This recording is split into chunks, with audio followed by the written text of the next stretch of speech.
کیتھرائن نے کہا، لیکن ابھی اس کا فکرہ ختم ہی ہوا تھا کہ اچانک جولیا کی ٹانگ بجلی کی سی تیزی سے اٹھی اور دوسرے لمحے اس کے تقریباً سامنے کھڑا ہوا کوڑا بردار مارٹی پنڈلی پر ضرب کھا کر بے اختیار چیختا ہوا آگے کی طرف جھکا ہی تھا کہ جولیا کی دوسری ٹانگ پہلے سے زیادہ تیزی سے حرکت میں آئی اور اس نے آگے کی طرف جھکتے ہوئے مارٹی کو اس ہاتھ پر ضرب لگائی جس میں اس نے کوڑا پکڑا ہوا تھا، اور مارٹی چیختا ہوا پیچھے کی طرف ہٹا جبکہ اس کے ہاتھ سے کوڑا نکل کر ہوا میں اس طرح گھومتا ہوا دروازے کے ساتھ سوئچ پینل کے سامنے کھڑے مشین گن بردار کے سینے سے جا ٹکرایا، جیسے اس کے ساتھ پتھر باندھ کر اسے پوری قوت سے گھما کر ہوا میں چھوڑ دیا جائے۔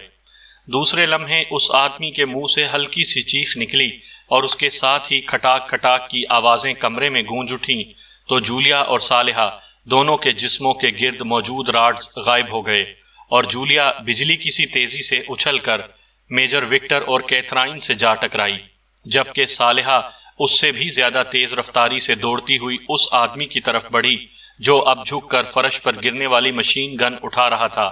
یہ سب کچھ اس قدر تیزی سے اور اس قدر حیرت انگیز انداز میں ہوا کہ جب تک وہ سب سنبھلتے کمرہ مشین گن کی ریٹ ریٹ اور مارٹی اور اس کے مسلح ساتھی کے حلق سے نکلنے والی چیخوں سے گونج اٹھا، جبکہ اس کے ساتھ ہی جولیا جو کیتھرائن اور میجر وکٹر دونوں کو بیک وقت اٹھنے سے روکنے کی کوشش میں مصروف تھی، کسی گیند کی طرح اچھل کر ایک طرف ہٹ گئی اور اس نے دوڑ کر دوسری مشین گن جھپٹ لی۔ خبردار اگر حرکت کی تو، جولیا نے مشین گن کی نال وکٹر اور کیتھرائن کی طرف کرتے ہوئے انتہائی سرد لہجے میں کہا، تو اٹھتے ہوئے وہ دونوں وہیں اس طرح ساکت ہو گئے جیسے جادو کی چھڑی گھما کر کسی جادوگر نے انہیں پتھر کے بتوں میں تبدیل کر دیا ہو، اور اس کے ساتھ ہی ان کے عقب میں موجود صالحہ نے مشین گن کی نال ان کے جسموں سے لگا دی۔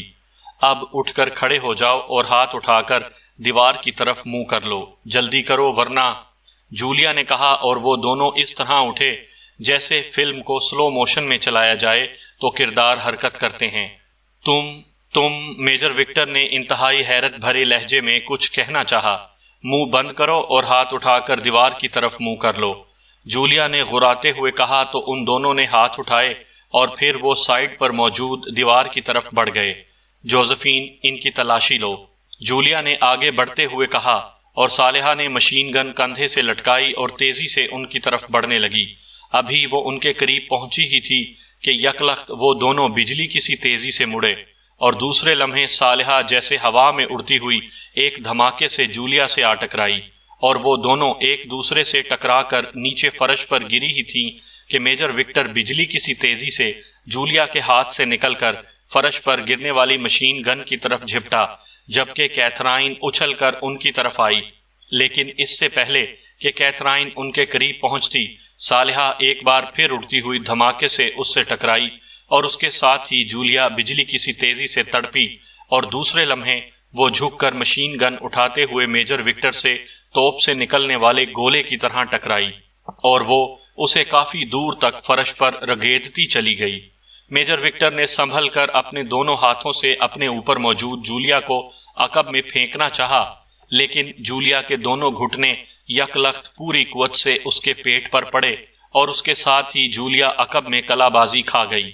میجر وکٹر کے حلق سے انتہائی کربناک چیخ نکلی، لیکن اس کے ساتھ ہی اس نے بھی اٹھنے کی کوشش کی، لیکن دوسرے لمحے اس کے سر پر جولیا کی لات پوری قوت سے لگی، اور اس نے دونوں ہاتھوں سے اپنا سر پکڑا ہی تھا کہ جولیا بجلی کی سی تیزی سے جھکی، اور اس کے ساتھ ہی اس کی کھڑی ہتھیلی کا وار تقریباً اٹھ کر بیٹھتے ہوئے وکٹر کی گردن کے عقبی طرف پڑا، اور میجر وکٹر ایک بار پھر چیخ مار کر سائڈ پر جا گرا، اور اس کے ساتھ ہی جولیا نے اچھل کر اس کی کنپٹی پر ٹانگ کی بھرپور ضرب لگائی، اور اس بار میجر وکٹر کراہتا ہوا پلٹا، اور پھر اس کے ہاتھ پیر ڈھیلے پڑتے چلے گئے، جبکہ صالحہ اور کیتھرائن دونوں ایک دوسرے کے ساتھ ابھی تک بھوکی بلیوں کی طرح لڑنے میں مصروف تھیں۔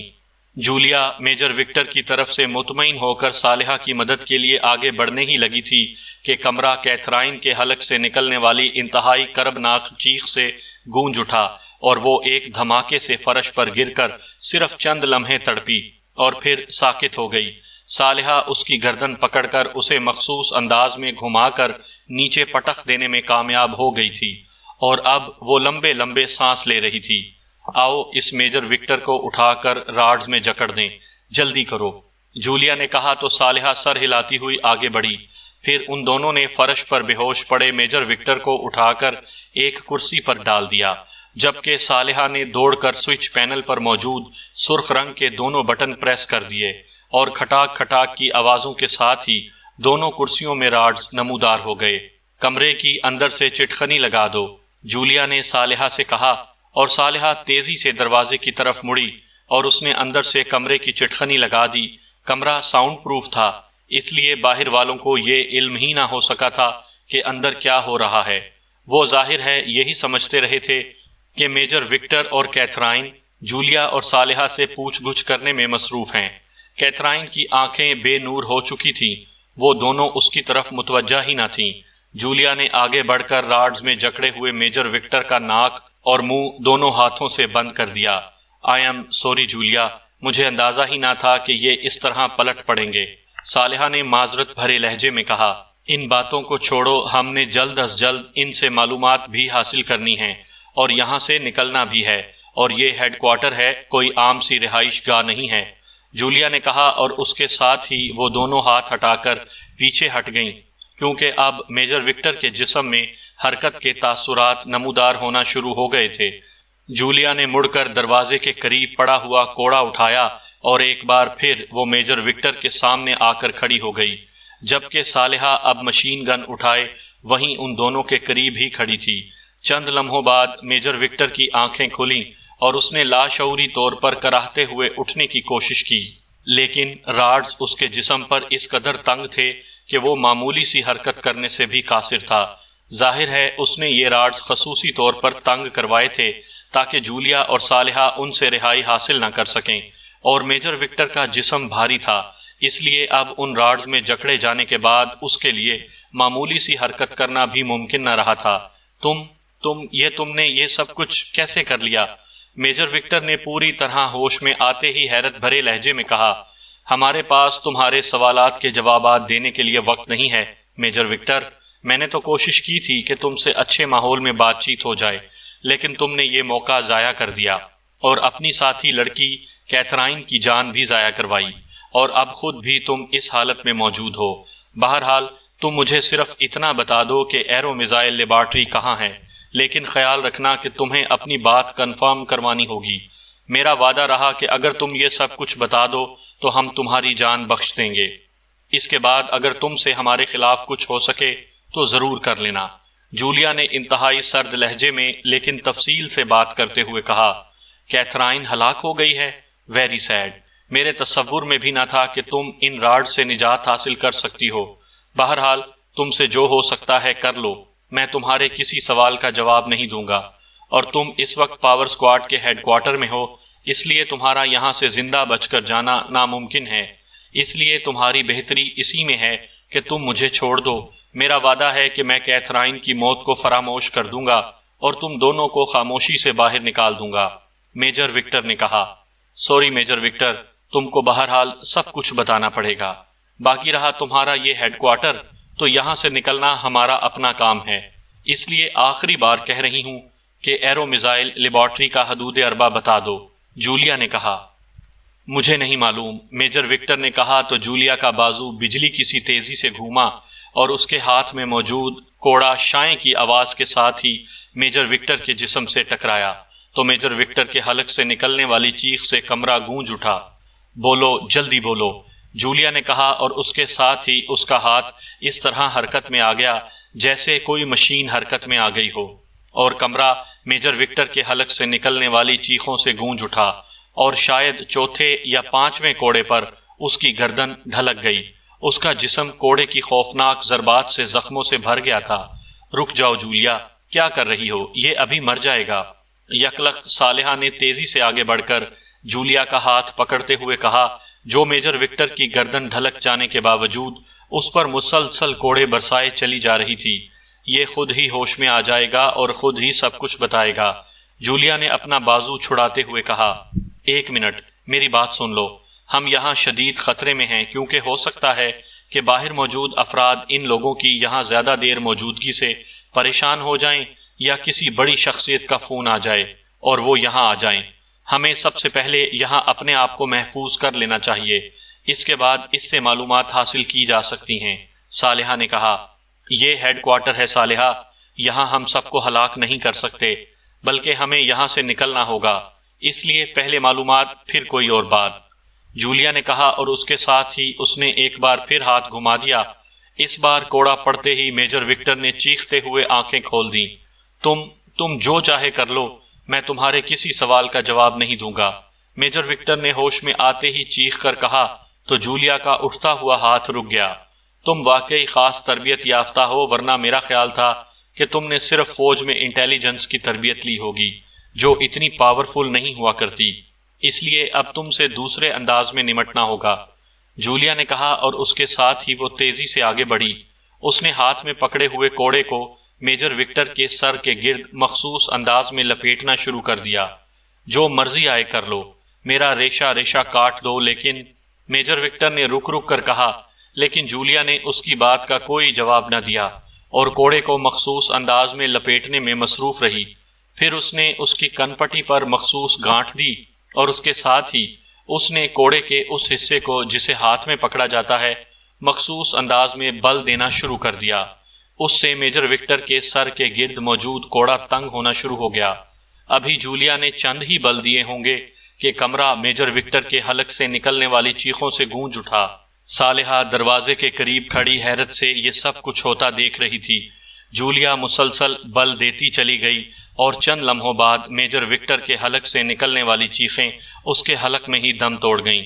اس کی آنکھیں بند ہو چکی تھیں اور چہرے کا رنگ اس قدر سرخ ہو گیا تھا کہ جیسے اس کے سارے جسم کا خون اس کے چہرے پر جمع ہو گیا ہو۔ بتاؤ کہاں ہے ایرو میزائل لیبارٹری، بولو، جولیا نے کوڑے کو آہستہ سے مزید بل دیتے ہوئے انتہائی سرد لہجے میں کہا۔ آمان دریا کے کنارے، آمان بجلی گھر کے نیچے۔ میجر وکٹر کے حلق سے اس طرح الفاظ رک رک کر نکلنے لگے جیسے وہ باری باری لفظوں کو دھکیل کر باہر نکال رہا ہو۔ اس کی حفاظت کس کے ذمے ہے؟ جولیا نے پوچھا۔ وہ کوڑے کو ہلکا سا بل بھی دیتی چلی جا رہی تھی۔ پاور اسکواڈ کے ذمے۔ کیپٹن جانسن اس فیکٹری میں موجود ہے، وہاں کی سیکیورٹی کو ہٹا دیا گیا ہے اور وہاں کیپٹن جانسن ایکشن گروپ کے ساتھ موجود ہے۔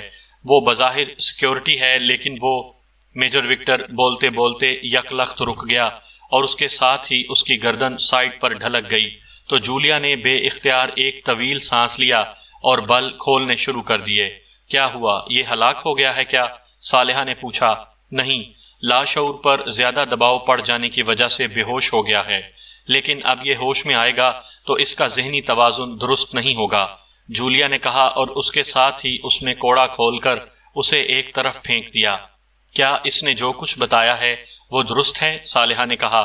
ہاں، اب اسے گولی مارنی ہوگی، اب ہم نے یہاں سے نکلنا ہے۔ میں اس لیے یہ طریقہ استعمال نہ کرنا چاہتی تھی کیونکہ اس طرح بہت کم معلومات حاصل ہو سکتی ہیں اور آدمی کا لاشعور ہمیشہ کے لیے بریک کر جاتا ہے۔ ابھی میں نے اس سے یہاں سے نکلنے کا راستہ بھی معلوم کرنا تھا۔ بہرحال اب ہمیں خود ہی یہ سب کچھ کرنا ہوگا، جولیا نے کہا، اور اس کے ساتھ ہی اس نے صالحہ کے ہاتھ سے مشین گن لی اور دوسرے لمحے کمرہ ریٹ ریٹ کی آوازوں سے گونج اٹھا۔ میجر وکٹر کے جسم نے چند جھٹکے کھائے اور پھر بے حس و حرکت ہو گیا۔ جولیا نے ایک طویل سانس لیا۔ اس طرح جکڑے ہوئے آدمی پر گولیاں برسانا مجھے قطعاً پسند نہیں ہے، لیکن کیا کروں، مجبوری تھی، جولیا نے ایک طویل سانس لیتے ہوئے کہا، اور صالحہ نے اسبات میں سر ہلا دیا۔ اب کیا کرنا ہے؟ ہمیں کچھ نہ کچھ سوچنا ہوگا، صالحہ نے کہا۔ ہمیں پہلے یہاں کے بارے میں مکمل معلومات حاصل کرنا ہوں گی کیونکہ ہمیں قطعاً معلوم نہیں ہے کہ اس کمرے کے باہر کیا سچویشن ہے، اس لیے میرا خیال ہے کہ پہلے باہر جا کر کسی کو اغوا کر کے اندر لایا جائے اور اس سے معلومات حاصل کی جائیں، جولیا نے کہا۔ نہیں، اس طرح مزید وقت لگ جائے گا اور ہم پھنس بھی سکتی ہیں۔ میرا خیال ہے کہ ہم باہر نکلیں اور جس طرح بھی راستہ مل سکے راستہ تلاش کر کے یہاں سے نکلیں، صالحہ نے کہا۔ اوکے، ٹھیک ہے، چٹخنی کھولو، جو ہوگا دیکھا جائے گا، جولیا نے کہا تو صالحہ نے ہاتھ اوپر کر کے چٹخنی آہستہ سے ہٹائی اور پھر دروازے کی ناپ گھما کر اس نے بھاری دروازہ آہستہ سے کھولا۔ جولیا نے باہر جھانکا تو باہر ایک راہداری تھی جس کے اختتام پر سیڑھیاں اوپر جا رہی تھیں۔ سیڑھیوں کا اختتام کسی برآمدے میں ہوتا نظر آ رہا تھا اور باہر سے کئی آدمیوں کے باتیں کرنے کی آوازیں بھی سنائی دے رہی تھیں اور یوں محسوس ہو رہا تھا جیسے کچھ لوگ آ جا رہے ہوں۔ آؤ جلدی، جولیا نے آہستہ سے کہا اور پھر ہاتھ میں مشین گن پکڑے وہ اس کمرے سے نکلی اور دیوار کے ساتھ چلتی ہوئی سیڑھیوں تک پہنچ گئی۔ صالحہ بھی اس کے انداز میں اس کے پیچھے آ رہی تھی۔ پھر ان دونوں نے سیڑھیاں چڑھنا شروع کر دیں۔ آخر باس نے اتنی دیر اندر کیوں لگا دی ہے؟ اچانک ایک مردانہ آواز ان کے کانوں سے ٹکرائی اور وہ دونوں ٹھٹک کر رک گئیں۔ باس تفصیلات حاصل کر رہا ہوگا۔ دوسری آواز سنائی دی، میرا خیال ہے کہ اتنی دیر پھر بھی نہیں لگ سکتی۔ وہی پہلی آواز سنائی دی، تم اپنا خیال اپنے تک رکھو راشیل، باس ان معاملات میں بے حد سخت ہے، ایسا نہ ہو کہ الٹا لینے کے دینے پڑ جائیں۔ دوسری آواز سنائی دی اور پھر خاموشی چھا گئی۔ جولیا نے ذرا سا سر باہر نکال کر جھانکا اور پھر سر پیچھے کر لیا۔ اس کے چہرے پر یکلخت پریشانی کے تاثرات ابھر آئے تھے، کیونکہ وہ برآمدہ نہ تھا بلکہ راہداری تھی جس کے ایک طرف بند دیوار تھی جبکہ دوسری طرف دو مسلح افراد موجود تھے، اور اس راہداری میں کمروں کے دروازے بھی تھے۔ ان سب سے انسانی آوازیں سنائی دے رہی تھیں۔ اب اور کوئی چارہ نہیں ہے سوائے فائر کھولنے کے۔ آؤ، جولیا نے کہا۔ میرا خیال ہے مارٹن کہ باس نے انہیں ہلاک کر دیا ہوگا اور اب وہ سائیڈ وے میں ہوگا، راشیل نے کہا۔ اس خیال کی وجہ؟ دوسری آواز سنائی دی جسے مارٹن کے نام سے پکارا گیا تھا۔ وجہ تو مجھے معلوم نہیں ہے، لیکن میری چھٹی حس کہہ رہی ہے کہ باس ٹارچنگ روم میں موجود نہیں ہے، راشیل نے جواب دیا۔ اوکے، تم باز نہیں آؤ گے، آؤ چل کر چیک کر لیتے ہیں، مارٹن نے کہا۔ لیکن کس طرح چیک کریں گے؟ کمرہ تو ساؤنڈ پروف ہے، راشیل نے کہا۔ ادھر جولیا نے صالحہ کو واپس چلنے کا اشارہ کیا اور وہ دونوں انتہائی محتاط لیکن تیزی سے سیڑھیاں اتریں اور پھر اسی طرح تیزی سے واپس اس کمرے میں پہنچ گئیں۔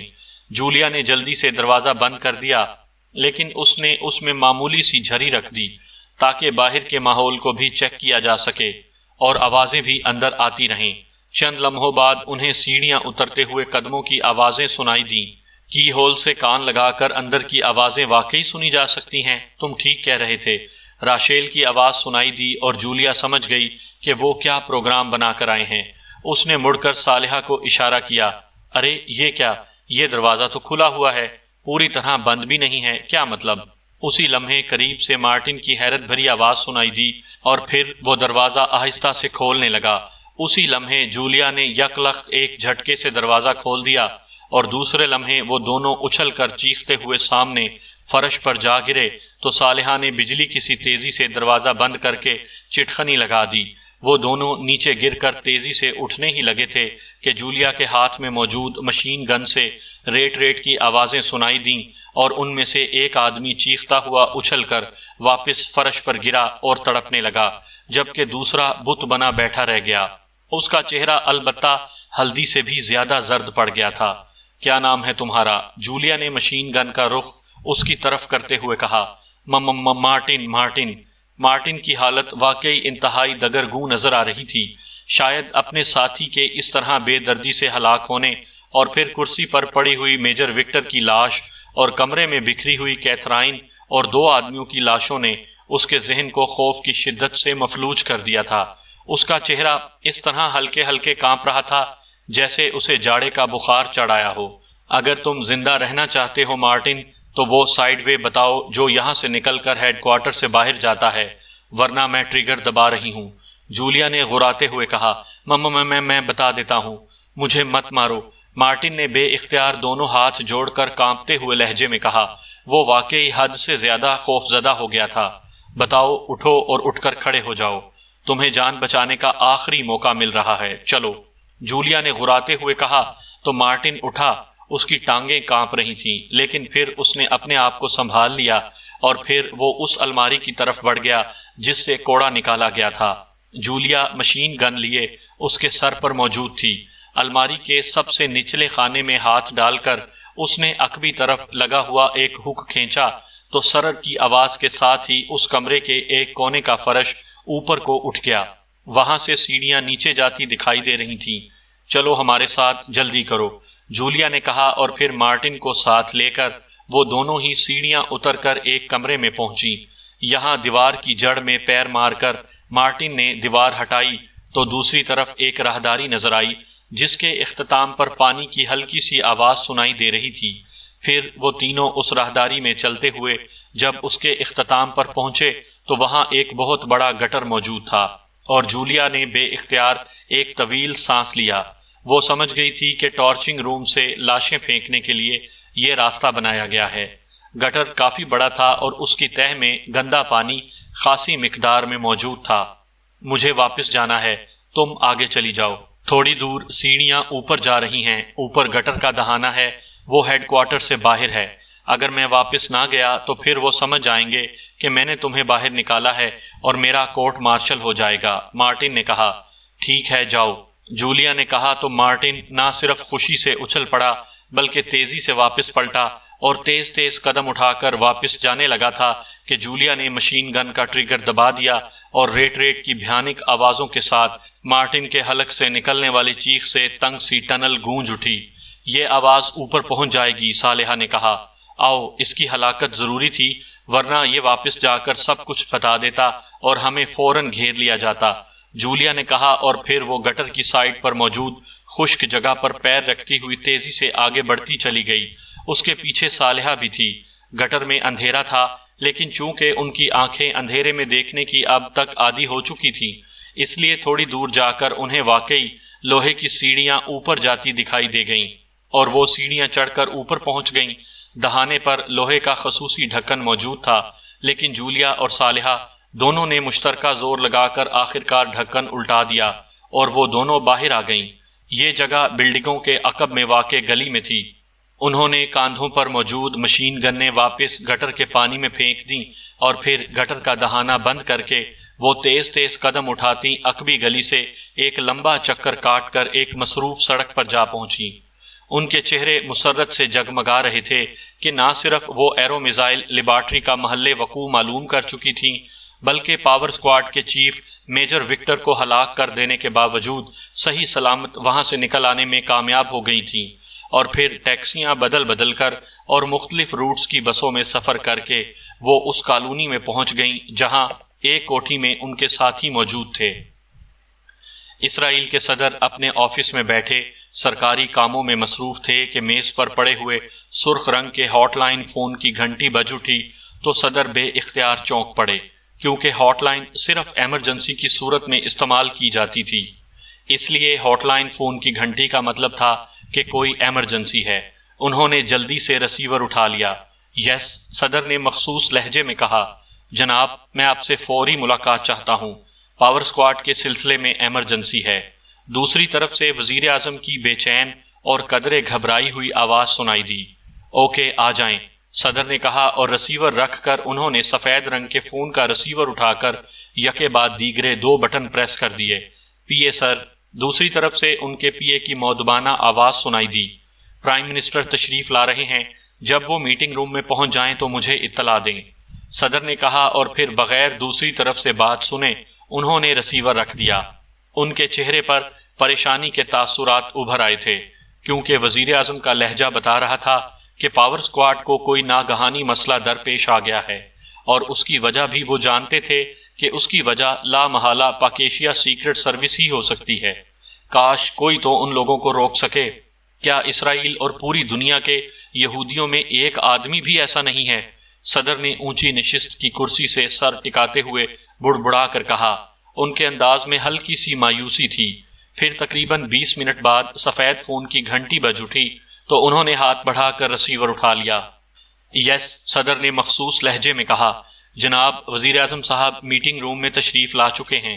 دوسری طرف سے ان کے پی اے کی انتہائی مؤدبانہ آواز سنائی دی۔ اوکے، صدر نے کہا، اور ریسیور اٹھا کر وہ اٹھے اور اس دروازے کی طرف بڑھ گئے جہاں سے وہ میٹنگ روم میں پہنچ سکتے تھے۔ چھوٹی سی راہداری سے گزر کر جب وہ میٹنگ روم میں داخل ہوئے تو وہاں صوفے پر بیٹھے ہوئے وزیر اعظم استقبالیہ انداز میں اٹھ کھڑے ہوئے۔ تشریف رکھیں، آپ کچھ زیادہ ہی پریشان دکھائی دے رہے ہیں، صدر نے رسمی جملوں کے بعد اپنی مخصوص کرسی پر بیٹھتے ہوئے کہا۔ یس سر، پاور سکواڈ کے چیف میجر وکٹر کو ہلاک کر دیا گیا ہے، وزیر اعظم نے کہا تو صدر نے بے اختیار ایک طویل سانس لیا۔ میں پہلے ہی سے اس بات کی توقع کر رہا تھا۔ بہرحال کیا تفصیلات ہیں؟ صدر نے کہا۔ سر، تفصیل کے مطابق پاور اسکواڈ کے chief major Victor Star Plaza میں اپنی دوست لڑکی اور ایک خصوصی سیکشن کی انچارج مس کیتھرائن کے فلیٹ پر موجود تھے کہ انہوں نے ہیڈ کوارٹر کال کر کے وہاں سے آدمی منگوائے اور انہیں بتایا کہ یہاں پاکیشیا سیکرٹ سروس کی 2 لیڈیز سیکرٹ ایجنٹ بے ہوشی کے عالم میں موجود ہیں، انہیں ہیڈ کوارٹر منتقل کرنا ہے۔